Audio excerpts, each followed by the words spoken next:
अस्सलाम वालेकुम dear students, I hope आप सब लोग खैरियत से होंगे। तो आज हमने पढ़ना है by applying the quadratic formula. ठीक है, थर्ड वाला पढ़ना है। Again there are some quadratic polynomials which are not factorable at all using integral coefficients. ठीक है, कहता है कि अगर हम उसको फैक्टराइज ना कर सकें तो हमने वो लगाया यानी कि कंप्लीटिंग स्क्वायर लगाया। अगर हम उसको अब क्या करें, स्क्वायर भी यानी कि फैक्टरेबल नहीं होते तो इसके लिए एक और मेथड है क्या सॉल्व करने का, क्वाड्रेटिक फार्मूला। अगर आपसे जो फॉर एग्जांपल स्क्वायर भी कंप्लीट नहीं हो रही, आपको पता नहीं चल रहा, तो आप ये वाला भी मेथड यूज़ कर सकते हैं। ठीक हो गया। तो आपने ये method in such a way ये such a case we can always find the solution, ये वो वाला मेथड है। अगर आपको ना कहा गया हो कि आपने तीनों में से कौन सा मेथड करना है, आपको सिर्फ कह दे रहा है सॉल्व द यानी कि इस क्वेश्चन को सॉल्व करने, तो फिर आपने क्या करना है, ठीक है, फिर आपने क्या करना है कि आपने सिंपली सीधा सीधा ये वाला फार्मूला लगा लेना है। ठीक है, तो उसके बाद ये फॉर एग्जांपल आपके पास एमसीक्यूज़ में भी पूछ लेते हैं। ठीक है, तो आपने डायरेक्ट ये क्वाड्रेटिक फार्मूला से सॉल्व करना है कि इस क्वेश्चन के रूट्स निकालें। ठीक है, एक्स के plus b x plus c is equal to 0 by applying the formula known as quadratic formula. इसको क्या कहते हैं, क्वाड्रेटिक फार्मूला कहते हैं। इसके ऊपर इसका हम फार्मूला बनाएंगे, यानी कि जो हमारे पास इक्वेशन है इसमें से हम एक्स की वैल्यू निकालेंगे, फिर इस फार्मूले को applicable for every quadratic equation. ठीक है, डेरिवेशन ऑफ क्वाड्रेटिक फार्मूला, वो फार्मूला हम निकालने लगे। एक्स के plus b x plus c is equal to 0 के standard form of quadratic equation मैंने पहले भी बताया था आपसे, एमसीक्यूज़ में पूछी जा सकती है। एमसीक्यूज़ क्या बन सकता है कि standard form of linear equation क्या है, x plus b is equal to 0, और standard form of quadratic equation क्या है, x square plus b x plus c is equal to 0 है। तो ये आप लोगों ने याद रखनी है। ठीक है, उसके बाद है divide the equation by a. पहला स्टेप क्या है, जो आपके पास x square plus b x plus c equation दी हुई है, आपने उसको क्या करना है, ए पे डिवाइड करना है। यानी कि आपके पास अब क्या आ जाएगा, एक्स स्क्वायर, यानी कि ए एक्स स्क्वायर था तो ए से डिवाइड किया, एक्स स्क्वायर बच गया। इस तरह बी एक्स था, उसको ए से डिवाइड किया तो बी एक्स ओवर ए आ गया। इस तरह सी था तो सी पे को ए पे डिवाइड किया तो आपके पास क्या आ गया, सी ओवर ए आ गया। ठीक है, तो इसके बाद आपके पास नेक्स्ट क्या है, अब स्टेप 2 है। पहला स्टेप 1 हमने कर लिया। ठीक है, taking the term to the right hand side, आपने कॉन्स्टेंट वाली टर्म को उठा के क्या लिया है, राइट हैंड साइड पे लिया है। ठीक है, अच्छा जी, उसके बाद आपने क्या किया, यहाँ पे आपको इसको ना इस क्वेश्चन को सॉल्व करें आप बिल्कुल जैसे आपने कंप्लीटिंग स्क्वायर को किया था, उसमें कॉन्स्टेंट को एक साइड पे ले जाते हैं, फिर आप क्या करते हैं, अच्छा जी, ये बी बाय ए है और आपके पास क्या है, एक्स है, और ये सी बाई ए उधर जाके क्या हो गया, हमारे पास यहाँ पे सी बाई ए था, वहाँ पे जाके माइनस सी बाई ए हो जाएगा। ये गलत लिखा हुआ है, सही नहीं लिखा हुआ अभी, तो आप लोगों ने इसको देख लेना है। To complete the square on left hand side add, अब स्क्वायर कंप्लीट करने के लिए आप क्या करते थे, यहाँ पे 2 से मल्टीप्लाई करते थे और डिवाइड करते थे, यानी 2 इंटू आपके पास क्या आ रहेगा, 2b ओवर यानी कि b ओवर 2a, यानी कि 2 into b over 2a x आ जाएगा।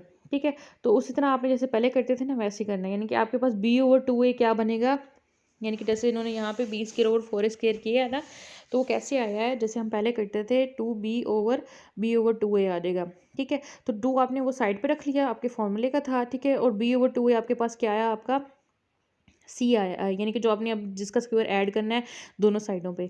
तो जब बी ओवर 2a का आप स्क्वायर लोगे तो वो क्या बनेगा, B square over 4a square. ठीक है, जैसे आपके पास जो पिछले क्वेश्चंस भी थे आप लोगों को याद होगा, जैसे हम जो भी हमारे पास बी निकलता था हम उसका क्या करते थे, स्क्वायर ऐड करते थे। जैसे इसमें था हमारे पास 4/2 था ना, 4/2 का आंसर कहता है मतलब 2 आता है, 2 का स्क्वायर दोनों साइडों पे ऐड किया तो ये 4/2 हमारे पास बी बना था। ठीक है, 2 से मल्टीप्लाई और डिवाइड करते हैं, और फिर जो 2 को जो 2 मल्टीप्लाई है वो तो हमारे पास क्या है, फॉर्मूले का है, क्योंकि 2a भी आता है, तो बाकी क्या बचता है आपके पास, b बचता है, और a तो आपके पास x है। ठीक है, तो इसी तरह आपने b/2 b/4a से स्क्वायर जब मल्टीप्लाई और डिवाइड किया, अब ये स्क्वायर हो गया कंप्लीट, x का स्क्वायर प्लस 2bx, ठीक है, प्लस बी सी का सॉरी बी का क्या स्क्वायर आ गया, तो x plus b over 2a whole का स्क्वायर, ये आपके पास क्या बन गया, फॉर्मूला बन गया।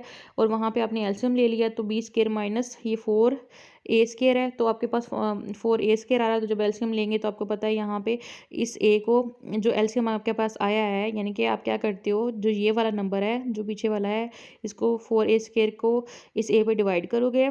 ठीक है, तो आपके पास 4a बचेगा, उस 4a को जो आपके पास डिवाइड करने के बाद आंसर बचता है उसको उसको आप क्या करते हो, न्यूमरेटर से मल्टीप्लाई कर देते हो। तो 4ac से आपने क्या किया, उसको यानी कि सी से 4a को मल्टीप्लाई किया तो आपके पास 4ac बन गया। ठीक है, अच्छा जी, उसके बाद आपके पास क्या करते हैं, जैसे उसमें एक्सट्रैक्टिंग द स्क्वायर रूट होता था, जजर ले लेते हैं, जजर ले लिया आपने, प्लस एंड माइनस का आगे इन्होंने थोड़ा सा ना यहाँ पे सही प्रिंट नहीं हुआ, आपके पास बुक में तो सही तरह आ जाएगा, यहाँ पे प्लस एंड माइनस लग जाएगा। एफएससी की बुक है, क्वेश्चन चैप्टर नंबर 4 है उसका।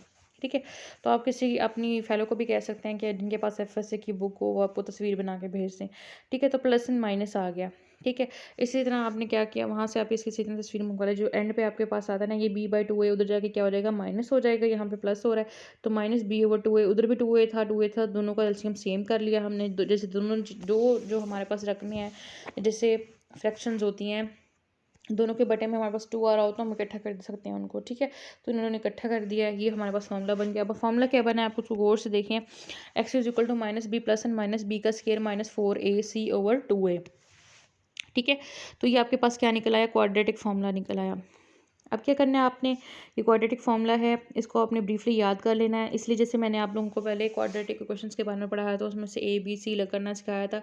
एक्स के साथ वाला ए होता है, एक्स के साथ वाला बी होता है, प्लस में हो माइनस में, क्योंकि ये तीनों तो हमारे पास प्लस में ही होते हैं, ओरिजिनल इक्वेशन है, स्टैंडर्ड इक्वेशन है, ठीक है। तो हमारे पास सी वाला वो होता है जो कांस्टेंट टर्म होती है। अगर कांस्टेंट टर्म नहीं दी हुई, यानी कि एक्स के बगैर वाली टर्म नहीं दी हुई, इसका मतलब वो जीरो है। अगर एक्स वाली टर्म नहीं दी हुई तो मतलब क्या है कि अब आपके पास बी ज़ीरो है। और फॉर एग्जांपल यानी कि एक्स के साथ वाला तो जीरो हो ही नहीं सकता, क्योंकि वो हमने कंडीशन में लिखा हुआ है, फिर तो वो क्वाड्रेटिक इक्वेशन ही नहीं रहेगी। Solve the question 6x² plus x minus 15 bye using the quadratic formula, comparing the given equation with this. कहता है अब आप जनरली जो इक्वेशन होती है, जो स्टैंडर्ड इक्वेशन, उससे कंपेयर करेंगे तो आपने ए बी सी की वाली वैल्यूज निकालनी है। ए 6 है, बी 1 है, सी माइनस 15 है, जैसे मैंने आपको पहले भी निकालना सिखाया। The solution is given by, अच्छा, तो वही फार्मूला उसने लगाया, minus b plus and minus b square root b square minus 4ac/2, वही आपने फार्मूला याद कर लेना है। माइनस बी की क्या वैल्यू है 1, -1 लिखी, प्लस एंड माइनस बी का स्केयर क्या है 1 का स्केयर लिख दिया, माइनस 4ac, 4 इंटू ए क्या है 6 इंटू माइनस 15, तो ये सारी तीनों मल्टीप्लाई करके लिख दी, ठीक है। 2/2a होता है, 2 इंटू ए क्या हो जाता है हमारे पास 6 आ जाएगा, 2 इंटू 6 मतलब 12 हो जाएगा, ठीक है। अच्छा जी, उसके बाद ये 2 एग्जांपल्स हैं, इसके जो क्वेश्चन है वो आप लोग खुद ट्राई करेंगे, क्योंकि आप लोगों ने पहले भी पढ़ा हुआ है मैट्रिक में, ये सिर्फ मैं आप लोगों को रिवीजन करवा रही हूँ, ठीक है। -1, अच्छा उसके बाद क्या करूँ कि आपने 1 में से माइनस किया है क्या, यानी कि 1 माइनस ये 4 इंटू 6 और मल्टीप्लाइड बाई 15, 50 मल्टीप्लाइड बाई 4 आपके पास 60 आंसर आता है, ठीक है। और उसके बाद जब आप उसको यानी कि 6 से मल्टीप्लाई करोगे तो आपके पास क्या आएगा, 360 आ जाएगा, ठीक है। जब आप 360 में आप क्या करोगे, ये माइनस माइनस प्लस हो जाएगा, 360 प्लस 1 तो 361 बन जाएगा, जैसे उन्होंने दिया हुआ है, ठीक है। इनके प्लस एंड माइनस से सिंपल और कुछ भी नहीं है, ठीक है।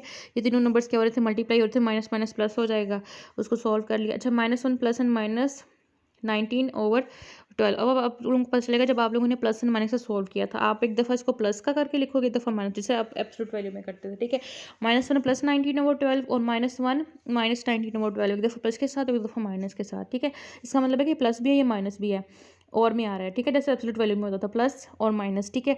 तो प्लस करके लिखा और माइनस करके लिखा, दोनों सूत्रों में आपने उसकी वैल्यूज़ निकाल लेनी है, सोल्यूशन सेट लिख लेना है। नेक्स्ट वाला क्वेश्चन है, उसमें भी सेम ऐसे ही है, a square plus b s plus c से आपसे कंपेयर करना है। आपने ये नहीं लिखना, बेशक आप ना लिखें, आप लिखें डायरेक्ट इन दिस इक्वेशन, जो आपके पास 8 आपने लिखना है, गिवन डैट एक्स, सॉल्व करने से पहले ना आपने जैसे क्वेश्चन को सॉल्व करने लगते हैं, पहले आपने क्या लिखना है, given that 8x square minus 14x minus 15 is equal to 0, ठीक है। In this equation we have a is equal to 8, b is equal to -14 and c is equal to -15। फिर आप क्या लिखोगे, by using the quadratic formula we have x is equal to वही minus b plus and minus b square root b square minus 4ac/2a आ जाएगा, ठीक है। आपने ए बी सी की वैल्यूज पुट की, सॉल्व किया, आपके पास जो आंसर आया है, एक प्लस के साथ एक माइनस के साथ आइदर किया और करके लिखा, आइदर में पहले वाला प्लस के साथ और में माइनस वाले के साथ, वो सॉल्व करोगे। यहाँ पे वो सारा मिसप्रिंट है, आप लोगों ने किसी अपनी फ्रेंड को कहना है कि वो आपको ना पिक्चर बना के भेजे, तो फिर वो सॉल्व करे, ठीक है।